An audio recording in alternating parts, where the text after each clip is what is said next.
We are rounding out the proposed rules that have been dropped on us in July. Looks like some traction has been made for non-physician practitioners, specifically physician assistants. Also, there is some information on telehealth and the Opioid Treatment Program. Let's chat about it.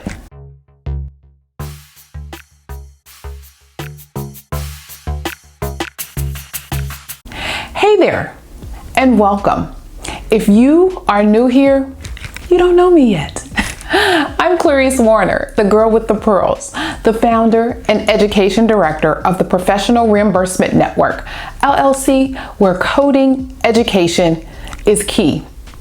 And on this channel, I provide you with information, tips, and strategies on how to become a certified marketable medical coder.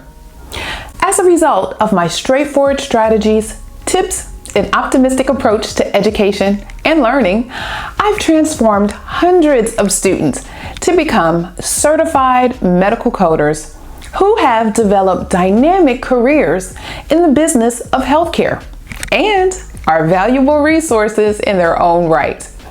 Consider subscribing to my channel to get the latest and greatest information and tips you need to become a certified marketable medical coder.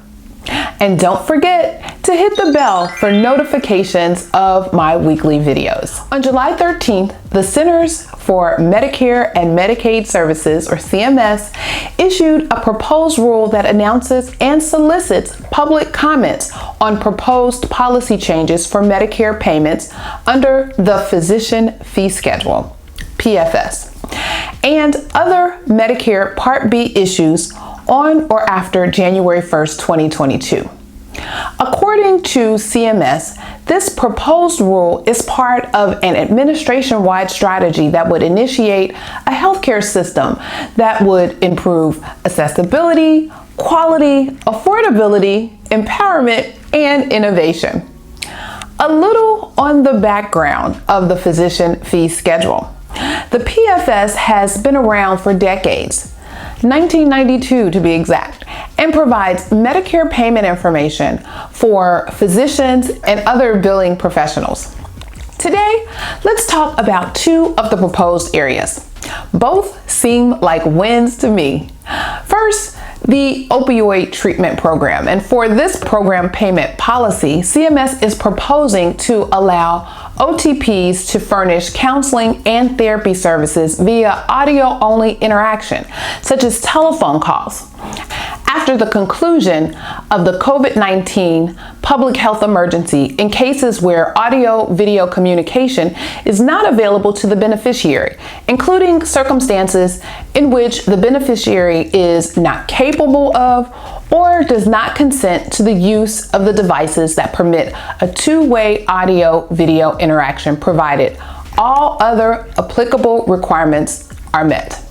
CMS is proposing to require that OTPs use a service level modifier for audio-only services billed using the counseling and therapy add-on code and document in the medical record the rationale for a service being furnished using audio-only services in order to facilitate program integrity activities. This was similar to another service. And for physician assistant services, CMS is proposing to authorize Medicare to make direct payment to PAs for professional services they furnish under Part B beginning January 1st, 2022. Medicare currently can only make payment to the employer or independent contractor of a PA. Consequently, PAs could not bill and be paid by the Medicare program directly for their professional services. They also did not have the option to reassign payment for their services or to incorporate with other PAs to bill the program for PA services. But beginning January 1st, 2022, PAs would be able to bill Medicare directly for their services and reassign payment for their services. I know they have lobbied for years for this, and I am glad CMS has taken notice and proposing policy changes. Now, if only nurse practitioners could practice without physician collaboration or supervision. Okay. That is a fight for another day. So you have learned that the physician fee schedule proposed rule was released July 13th. You have also learned the details of the proposed rules for paying the PA and calling the OTP. Remember, these are the proposed PFS rules. The final rule will be released later this fall. Questions of the day. Were you familiar with the physician fee schedule and the changes proposed? What are your thoughts on these proposals? Let me know in the comments below. I'm Clarice Warner, the girl with the pearls, the founder and education director of the Professional Reimbursement Network, LLC, where coding education is key, providing you with information, tips, and strategies on how to become a certified marketable medical coder. And if you are interested in more information on these tips and others on how to become a certified marketable medical coder, well then check out these videos and check this out. Are you interested in medical coding but not sure where to start and scared of wasting time and resources?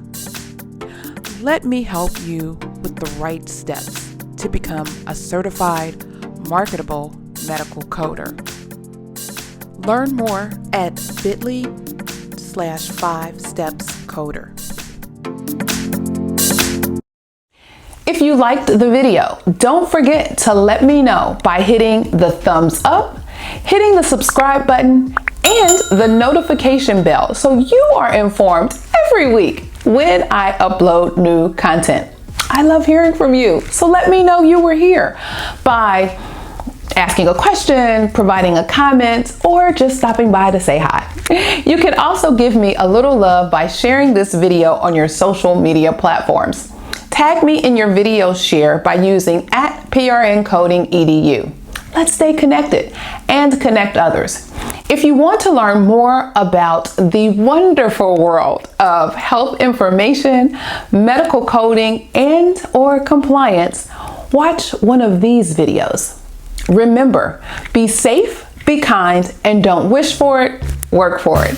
Until next time, take care and thanks so much for watching.